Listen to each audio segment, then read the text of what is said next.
अरे उसको तो देश का शांति पुरस्कार मिलना चाहिए। ये FIR करने वाले बेवकूफ़ कौन लोग हैं कि इस तरह बेलगाम नॉनसेंस करने वाले चीफ मिनिस्टर के को गिरफ्तारी का आदेश दें, उसके खिलाफ FIR के आदेश दें। मैं तो सैल्यूट करता हूँ ऐसे मोहम्मद दीपक को। पूरे देश के हर नागरिक को, बल्कि पूरी दुनिया के हर नागरिक को मोहम्मद दीपक की तरह से एग्जाम्पल फिट करना चाहिए। मानव जाति सो कॉल्ड रिलीजन, धर्म, संगठनों की गुलाम नहीं है। इस गुलामी को जूते मारने पड़ेंगे पूरी मानव जाति को। और मोहम्मद दीपक ने, जिसने अपना दीपक कुमार ने अपना नाम ये कहा कि अगर मुसलमानों को बचाना मैं अपने नाम के आगे मोहम्मद लगाता हूँ, ये बहुत अप्रिशिएबल काम है। एक दूसरे के लिए हमें इसी तरह करना होगा। यही सेकुलरिज्म है, यही मानवता है। और इसी की दुनिया को उम्मीद है, इसी के हिसाब से दुनिया शांतिमय तरीके से साथ साथ को एग्जिस्टेंस में सह अस्तित्व में जी सकती है और कोई रास्ता नहीं। पुलिस ने FIR दर्ज कर ली है, लेकिन इसको आप दे दिया है उनको एक तरीके से। अरे उसको तो देश का शांति पुरस्कार मिलना चाहिए। ये FIR करने वाले बेवकूफ़ कौन लोग हैं जिन्होंने की है, वो इसका मतलब पता चलता है देश में डेमोक्रेटिक गवर्नेंस नहीं हो रही है, तानाशाही राजशाही चल रही है, जो कि संविधान के खिलाफ है। संविधान के दुश्मन लोग हैं, संविधान से अनभिज्ञ लोग हैं। इसलिए जिस तरह से बंदरों के हाथ में उस तरह है, इस तरह की बात समाज में कही जा रही है। लेकिन बजरंग दल कह रहा है देवभूमि है, यहाँ पर हमारे बाबा के नाम से दुकान का नाम कैसे रख सकते हैं आप? ये बेवकूफ़ी कौन कर रहा है? कौन है बजरंग दल? ये ठेकेदारी है देवभूमि, बाकी क्या शमशान भूमि है ये देश? नॉनसेंस, कोई देवभूमि नहीं। इसका एक एक टुकड़ा इस जमीन का खुद ही देव है। और पूरी मानव जाति, पूरे हमारे देश के नागरिक सारे देव हैं, और कोई देवभूमि खास नहीं है कि उत्तराखंड ही देवभूमि है। क्या ये लूट खसोट का अड्डा बना रखा है उत्तराखंड को इन्होंने, देवभूमि करके? नॉनसेंस। लेकिन बजरंग दल कह रहा है कि हम जैसे दीपक, ये बजरंग दल कुछ नहीं है, हमारे देश के बच्चों का मानसिक शोषण है। RSS कर रही है और उसने दुनिया भर के संगठन खड़े कर दिए। बच्चों को राजनीति में जगह नहीं मिल रही, बच्चों को देश में भागीदारी करने के मौके नहीं मिल रहे।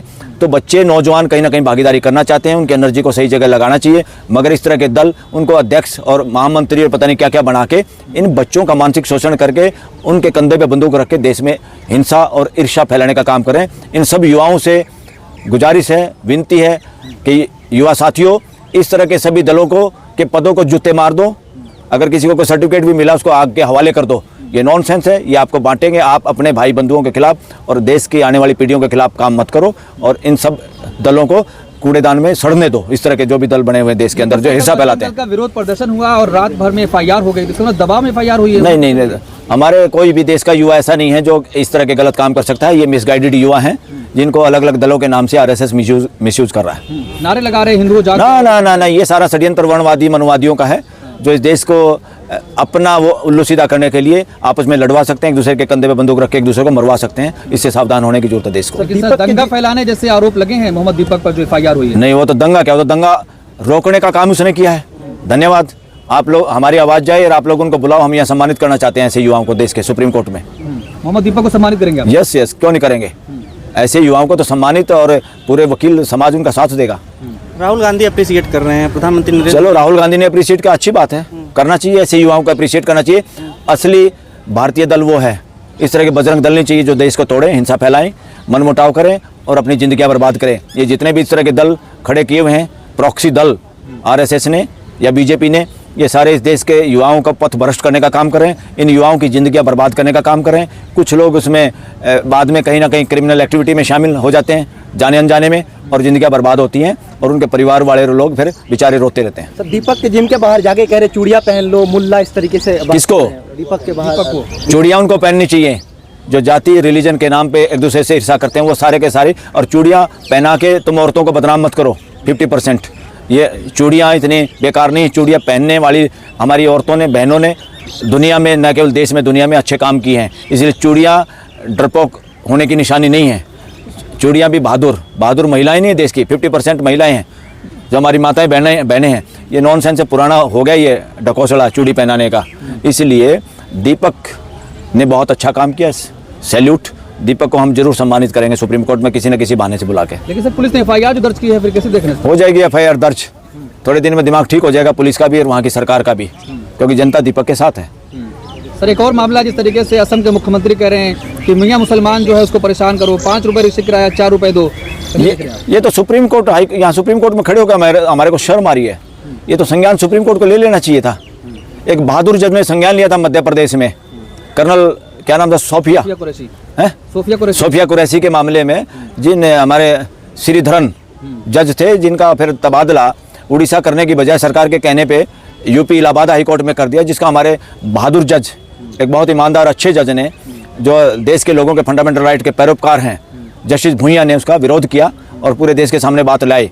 सरकार कब से ट्रांसफ़र करा रही है, इससे तो जाहिर होता है कि ट्रांसफ़र ही देश में सरकार के इशारे पर ही है, जुडिशरी इंडिपेंडेंट नहीं है। ये सबूत हैं इन बातों के, इसलिए कोई और दूसरा जज दिखाई नहीं दे रहा। श्रीधरन ने यह काम किया था, आज असम का कोई जज इसमें हिम्मत दिखाए, हाई कोर्ट का जज, उनकी जिम्मेवारी है, ड्यूटी है उनकी कि इस तरह बेलगाम नॉनसेंस करने वाले चीफ मिनिस्टर को गिरफ्तारी का आदेश दें, उसके खिलाफ एफआईआर के आदेश दें और वहाँ की जनता के साथ है पूरा देश, उससे इस्तीफा मांगे। इस तरह के सीएम पीएम मंत्री संतरियों की जरूरत और जजों की जरूरत नहीं है इस देश को। वो लगातार कह रहे हैं जब तक मैं हूं तब तक परेशान करता रहूंगा, कोई नहीं रोक सकता मुझे। कुछ नहीं, ऐसे आदमियों का इलाज बहुत अंजाम बुरा होता है।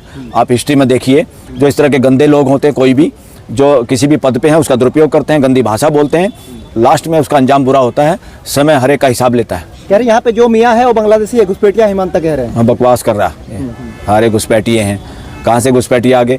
कुछ घुसपैठिए हो सकते हैं, मगर राइट टू लाइफ जो आर्टिकल 21 है संविधान में, वो ये कहता है हमारे यहाँ देश में घुसपैठिया हो या कैसे भी हो, अगर इंसान है वो, उसका जीने का अधिकार उतना ही है जितना हमारे नागरिकों का है। ये हमारे संविधान में लिखा हुआ है। इसका मतलब क्या है कि चाहे कोई चोरी चकारी से भी आ गया है, कानून अपना काम करे, मगर उसके जीने का अधिकार हम छीन नहीं सकते। वो अगर कानून का उल्लंघन करे उसको गिरफ्तार किया जा सकता है, उससे पूछा जा सकता है अगर उसने कानून का उल्लंघन, मगर उसको भूखा नहीं मार सकते, उसको गोली से नहीं मार सकते, उसको इंसान को इंसान की तरह ट्रीट किया जाएगा। जिस तरह से हमारे यहाँ इतिहास में भी है कि सिकंदर ने कौन से राजा पोरस को पूछा था कि बोलो क्या अंजाम किया जाए तुम्हारा, उसने बहादुरी से कहा था एक राजा दूसरे राजा से जो व्यवहार करता वो किया जाए। तो एक नागरिक कहीं का भी हो, पूरे धरती का कोई भी नागरिक हमारे देश में आए, वो कानून उल्लंघन कर रहा तो वो कार्रवाई करेगा, मगर उसको इंसान होने से कोई कानून मना नहीं कर सकता, कोई रोक नहीं सकता। सर आप क्या सोचते हैं सीएम होने के बावजूद भी इस तरीके का बयान, इस तरीके का भाषा का इस्तेमाल करना मियाँ के खिलाफ? अरे मैं तो ये कहूँगा इस तरह के लोगों को सीएम चीफ मिनिस्टर होता है, मगर इसके शब्द में कोई इस तरह की भाषा यूज करता है, मैं इसको ऐसे भाषा यूज करने वाला कोई भी आदमी है, मैं उसको चीफ मिनिस्टर कहने की बजाय देश के जो वकील सोचते हैं कि ऐसे लोग तो चीफ मिनिस्टर कहलाने की बजाय चीफ मॉन्स्टर कहलाने के काबिल हैं, यानी मुख्य शैतान। क्या होगा ये भाषा यूज करने की? क्या घर के बुजुर्ग ऐसे करते हैं क्या? चीफ मिनिस्टर पीएम ऐसी भाषा यूज कर सकता है क्या? इनको सिर्फ वोट के अलावा कुछ दिखाई नहीं देता।